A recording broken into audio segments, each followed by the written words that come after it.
Fashion trends ranging from fashion items, colors, patterns to materials will always change by the year. Fashion trends are not only set by designers but also by social media influencers who constantly post photos of their daily outfits.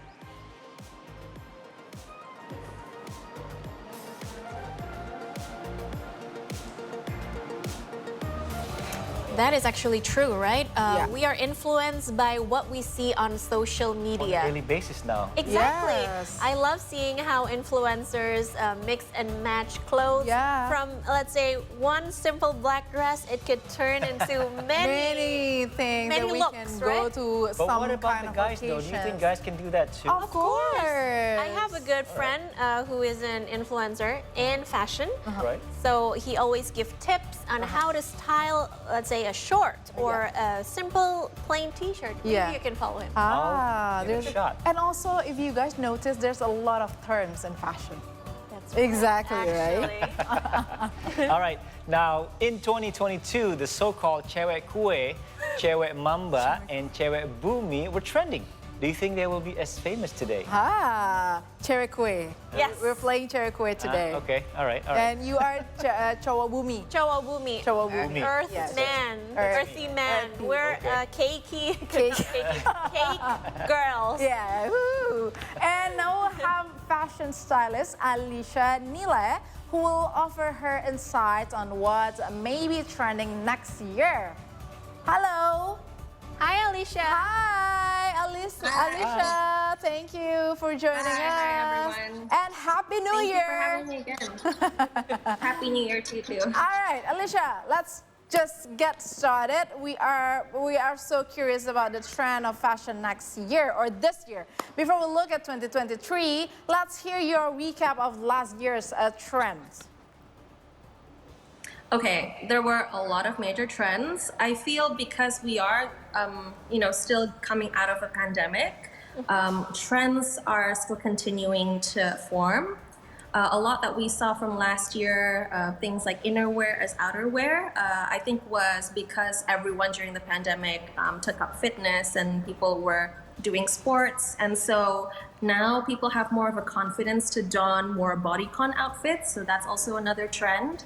But I think also in Indonesia locally, besides cewek mamba, cewek kue, and cewek bumi, which were viral last time, I also think there's an interesting trend of remixing Indonesian traditional textiles. So everyone is mixing and matching, like let's say kain batik or even ulos or traditional textiles with very casual streetwear influenced styles.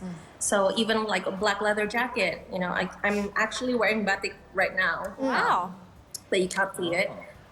So that's very interesting for us to look at. There were a lot of exhibitions and shows as well.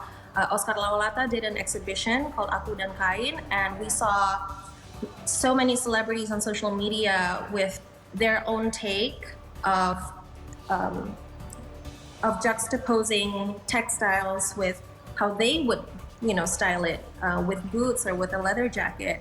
And we also saw events by Suara Gembira, where everyone showed up with kain to party and to, socialize and to go out and have fun.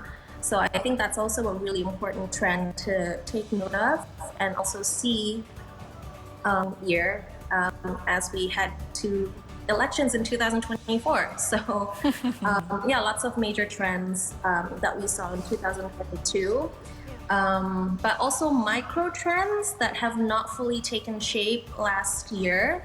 I think they're going to become even more big this year. I know that a trend perhaps that is gorpcore, where people incorporate mountain gearing garments or more technical wear and using it for everyday wear, casual wear. So a sporty look definitely, I think, will definitely be even more big in 2023. A lot of oversized items, like even now I'm wearing an oversized jacket.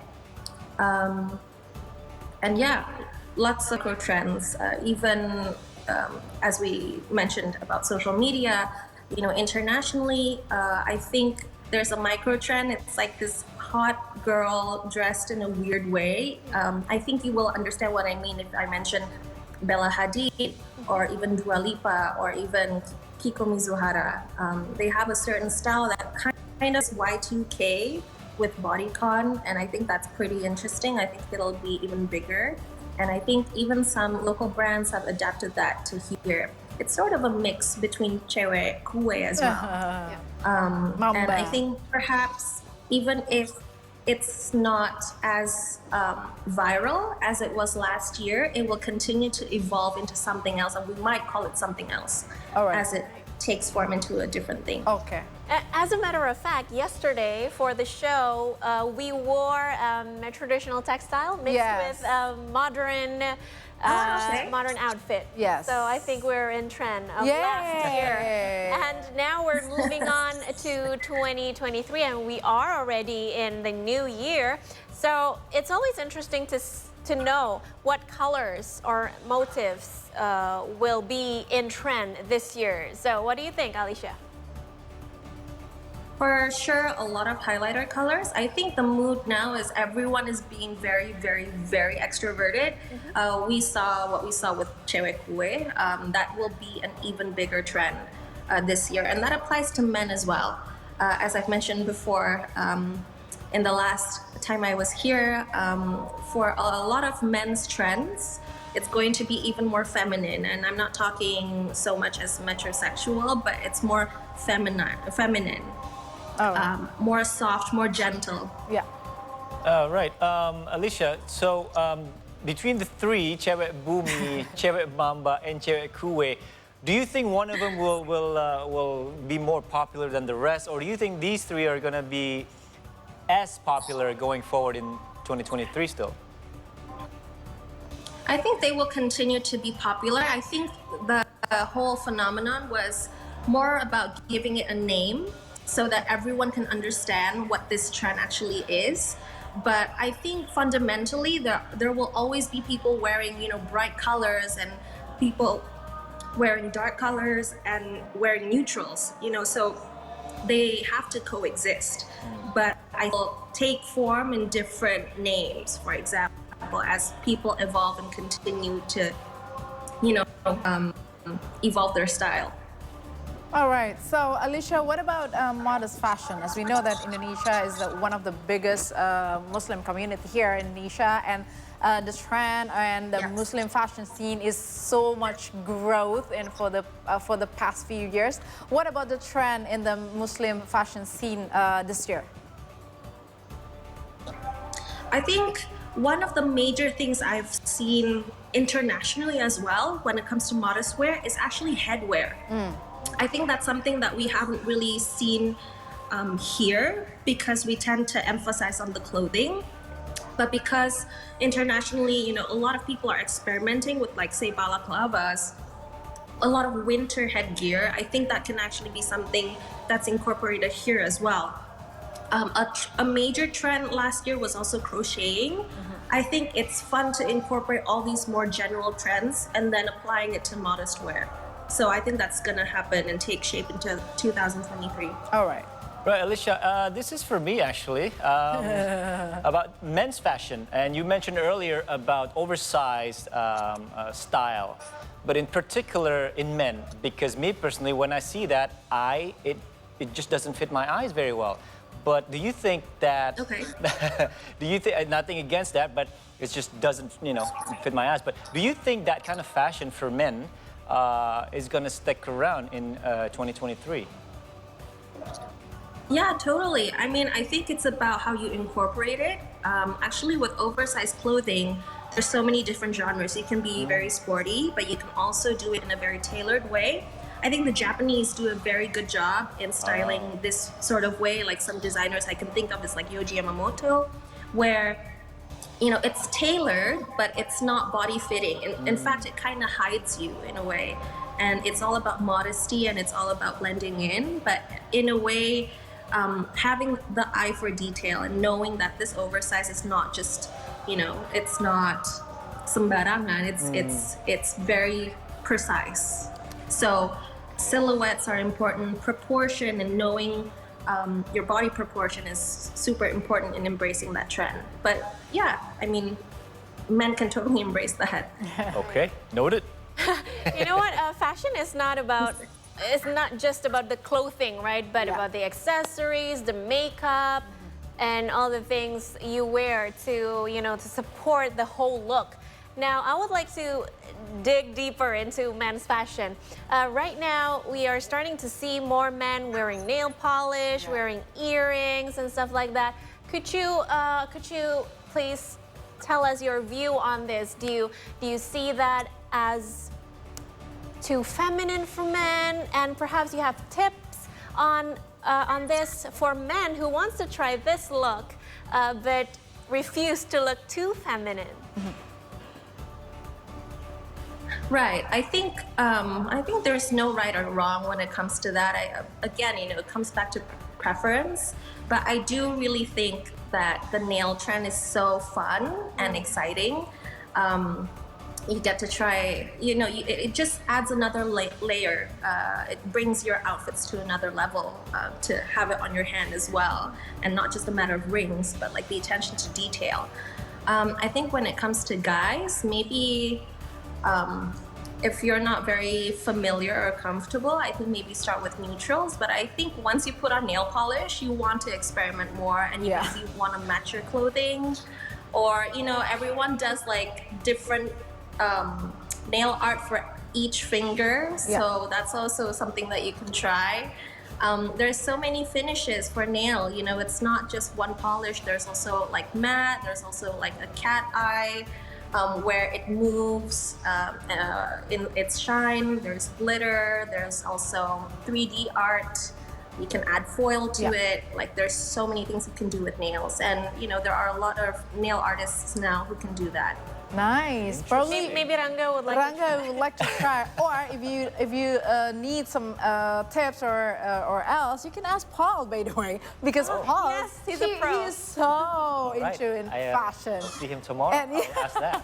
Of course. So, Allysha, Indonesia will host this year's Asian Summit. Do you think there are elements of Indonesian fashion that can be combined with those of other Southeast Asian countries?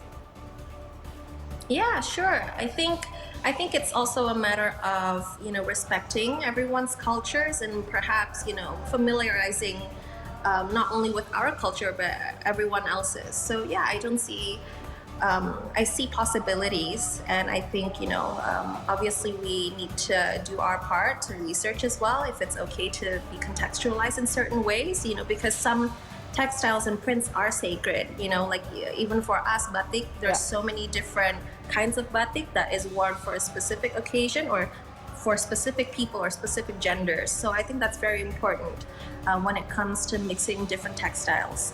So that is a key to being able to mix and match. But I think if you're able to do it, I think that's really awesome. All right. Yeah, speaking of mixing and matching, you said it just now. What about mixing and matching the modern and the traditional? Like, for example, this is what I do on Fridays mostly when I go to the office. I got batik on top and I got a pair of jeans on the bottom. I think that's a good look. What do you think? Yeah, I mean, there's so many different styles that you can do. You can be very casual and very simple, like you do with your batik top and then jeans. There are people who like to layer, so they would do both top and bottom. Like some people also like to clash patterns. They do color blocking, so it really is a whole spectrum of what you can do with textiles. So yeah, I think the key is to experiment and also, practicality, what works for you, what you're comfortable with. All right. Well, perhaps you should look for more inspirations on social media, Ranga. I think I do. And speaking of that, inspiration can come from anywhere, right? Allysha, from people, from influencers. Totally. Now, that makes me wonder, who is your top 5 influencer or artist or anyone that you look up to when it comes to fashion? Fashion in general. To be honest, to be very frank, I don't look at specific people, but I do see many different people because I work as a stylist. So I tend to look more at other stylists and how they help other people to dress. So for example, my peers, there's Jonathan Anditan, there's also Hagay Pakan. There are many stylists out there right now who are clashing the modern and the traditional, the past and the future, and really deconstructing it or paying respect to it. It's very different ways. I also see celebrities like Tara Basso or even Asmara Abigail who continually wear traditional Indonesian clothing in ways that are very fresh. Influencers like Ian Fugan even. And I love her. I like her content because she shows no fear. She just shows up in really, I don't know, just really refreshing and really bold outfits in the middle of the street or at a warung or she's crossing the street. I think that's pretty interesting. So yeah, I tend to look at different people. So it's not as a go-to, but it's more of oh, okay, this is what's happening. So it's really interesting. Nice. So yes, we can take a look at our preferences as well. Yes, and yes, definitely. Yes, of course, and we can adjust it by how we can adjust it with our personality. I Yeah. think that is one of the important things. Thank you so much, Allysha. Thank you for your time and give us Thank you so much. very thoughtful and tips about the Yep, trend of yep. fashion in 2023. Thank you so much. Thank you so much and Happy New Year to you. Thank Happy you so New Year much. to you. Have a good year. Bye. Year.